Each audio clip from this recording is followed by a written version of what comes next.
There is something called as a genius in a human being. There is a competence here which is capable of what nature did over 1,000,000 years, like that, over the afternoon. If the necessary striving is there, you can make it into your conscious process. If you set up the necessary situation, success is an assured thing for that person.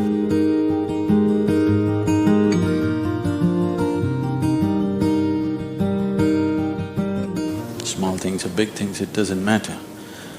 In every single act, a human being longs to be successful. Life is an infinite number of doorways. If you're very diligent, you will open a few of them. If you're brilliant, you'll open many of them. But if you're truly vibrant, then they will open for you. The process of being successful becomes so complex for people that why they're working towards it is generally completely forgotten, and they will start evolving concepts of success, all kinds of concepts. What is being successful? I would like to… Can I tell you a joke? You're looking so serious.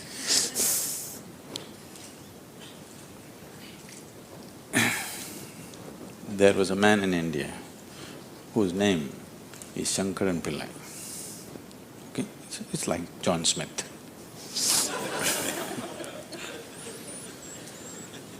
His son came to United States. Obviously, an Indian young man means he's a software engineer. He went to Texas, Houston and started working there. Then he fell in love with a white American woman. He struggled because back home, this love affair is a crime. He struggled and struggled, then one day told his mother, then the mother informed the father, and the father exploded.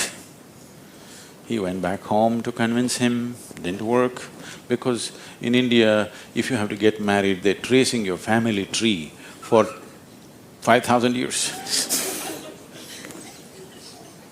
They're looking at the genetic purity of the person that you're marrying. So somebody from somewhere else, a white woman from America, how can you marry her? What do we know about her genetics? Where does she come from? What is her lineage? Da-da-da-da. So no way to convince, he came back. And of course, when he came back again, he fell in love and they went ahead. Then the father disowned. Shankaran Pillai just disowned his son, I have nothing to do with you. But years went by and they had a boy. And the boy's picture from the day he was born, it was on the Facebook, and the wife sticks it in his face, and the little baby, and it is growing up every day and all the things. Slowly, you know, you have disowned the son, but the grandson is a different matter. Slowly, within a matter of 1-2 years, he completely fell in love with this little baby that he has not seen. Things happened and people started coming from America, those who were traveling. Oh, you must see your grandson. You not seen him? Oh, you must see him, this is the fruit of your life. Slowly it caught him. Then he decided he's not going to see his son's face. He'll come to America and only see the grandson's face. And of course he's not going to look at that white woman. Then he came to America and a 7-year-old boy, full of energy, they're living on a small ranch, he's all over the place doing all kinds of things. He completely got washed away by this little fellow. Then this little boy one day said, "Grandpa, come, I'll show you my archery skills." He took him to the barn inside and he went into the barn and there he saw 8 targets, all of them with the arrow in the bullseye. Shankaran Pillai looked at it and then he thought, oh, this is my grandson. He thought of all the great legendary archers of India, you know, Arjuna and Ekalavya and he saw the future, all the Olympic gold medals falling from the sky. Then he asked, "From what distance did you shoot?" The boy said, "From 20 yards. What? From 20 yards, 8 targets, you shot them dead on, bullseye? How do you do this?" Then the boy said, "Grandpa, I first shoot and then paint the target." So, these concepts about being successful can be very crippling. And I've continuously been with people, they've reached a certain point of success and their concepts of success are not fitting, their life is not fitting into their concept of success and it's breaking it and they think something is going wrong. It is not going wrong, they're just getting better, situations are pushing them on, but their concept is breaking up, so they're suffering their success. You will see any number of people going through these kind of things. When we talk about success, I'm sure all of you must be already having plans as to how to unfold this success in your life. Made your plans. Plan is good. But plans again can get caught up in things because you plan from what you know today. Nobody can plan from something that you do not know. Your plan means it is an exaggeration of today as a tomorrow. Right now you're here at a certain level, now you think, my plan means this must be 10 times more in this many years or whatever, or 100 times or 1,000,000 times or whatever. But plan is just essentially an exaggeration of what is today. Maybe there is a certain logic to it, maybe there is a certain understanding of the logistic attached to it, but essentially it's an exaggeration of today. That means in many ways it's ruled out whatever other possibilities which are not yet in your experience. In Pennsylvania, you heard of the Pennsylvania floods? Pennsylvania has floods, you know. It once happened, a big flood came and water started rising in a small town and it rose up to the houses getting submerged. So 2 young boys got onto the roof of their house and they were sitting there. And then they saw a hat going up and down in front of the house. One of the boys asked, "What is that? Why is that hat going up and down?" So the other boy said, "Don't worry, it's my dad. Yesterday night he got into a fight with my mom and took a vow, hell or high water, I'm going to mow that lawn."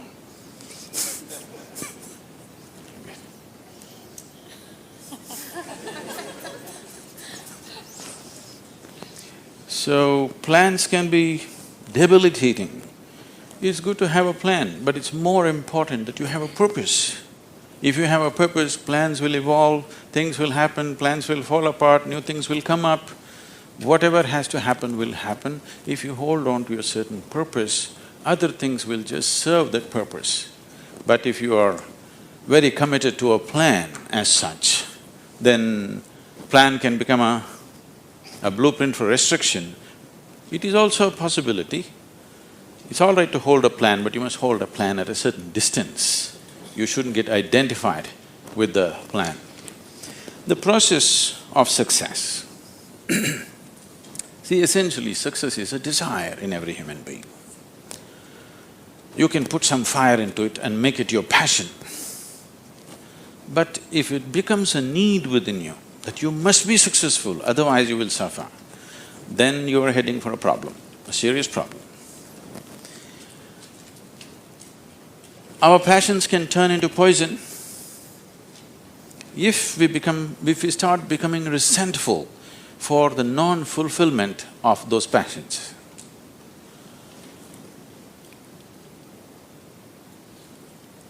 When I say turning into poison, today there's substantial medical and scientific evidence to show that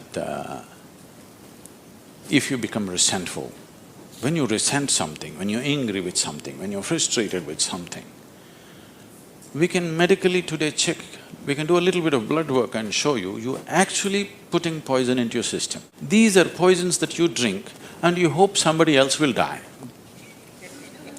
Life does not work like that. If you drink poison, you die, and it's fair.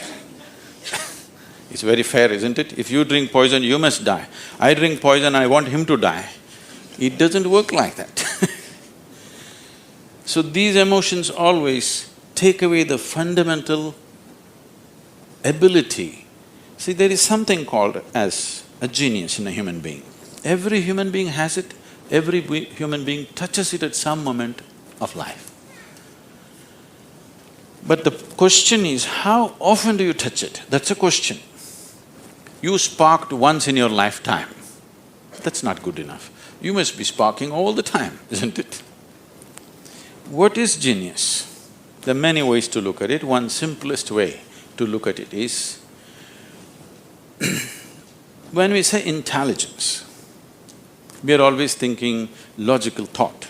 No, logical thought will be meaningless probably in another 25 years, because your computer may be able to explore all the permutations and combinations of logical thought much quicker and better than you can do. So touching the genius means there's another dimension of intelligence within you. What did you have for breakfast? Chicken in salad. See, he ate a chicken. Over the afternoon, this chicken has transformed itself into a human being. If you ask Charles Darwin, how long does it take for a chicken to become a human being, he would talk in terms of millions of years. Here he is. Over the afternoon, he transforms a chicken into a human being. So there is an intelligence here, there is a competence here, which is capable of what nature did over 1,000,000 years like that over the afternoon. Only thing is, this is an unconscious state of intelligence. Whatever is unconscious, if the necessary striving is there, you can make it into your conscious process. In your conscious process, if this intelligence, even a drop of this intelligence is available to you, suddenly life will spark like it's a magic. What everybody slogs for, you can just simply do it. Now when I say intelligence, always people will think this. If you say intelligence and ask them to show in sign language, they'll also always say this, isn't it? They'll not say this or this or this or this, but one cell in your body is doing more activity than your brain could ever do. One molecule of DNA is doing so many millions of functions in a minute that you can never ever figure it out. Yes or no? So in yoga, in the yogic systems, in the yogic sciences, we never look at anything as mind. There's no such thing as mind. There is a physical body and there is a mental body. So you learn to think through your body. You know, it's a short session, it's not an area that we should enter right now, but I have to tell you this. There are many things personally that I do at the same time. Now people come and tell me, just now I'm entering the session, somebody comes and tells me, Sadhguru, these building plans have to happen, because we do everything ourselves. Now by the time I get out, I'll have the building plan ready as I'm speaking here, because 12 to 14 channels actively keep going on in my head. It is not just in the head, you learn to think through your body. Learning to think through your body will never give you a headache, that's the best part of it. Now, all these responsibilities and 1,000 things happening at the same time, won't you get stressed? There is no such thing, because you use a deeper dimension of yourself and everybody is capable of this and everybody has it. You may not have the same level of intellect as somebody else has. That is always subject to person. But all of you eat, if you eat a carrot, you can digest it. That means you have another dimension of intelligence. Yes? If you set up the necessary situation that everything that's there within the system is available for you, success is an assured thing for that person.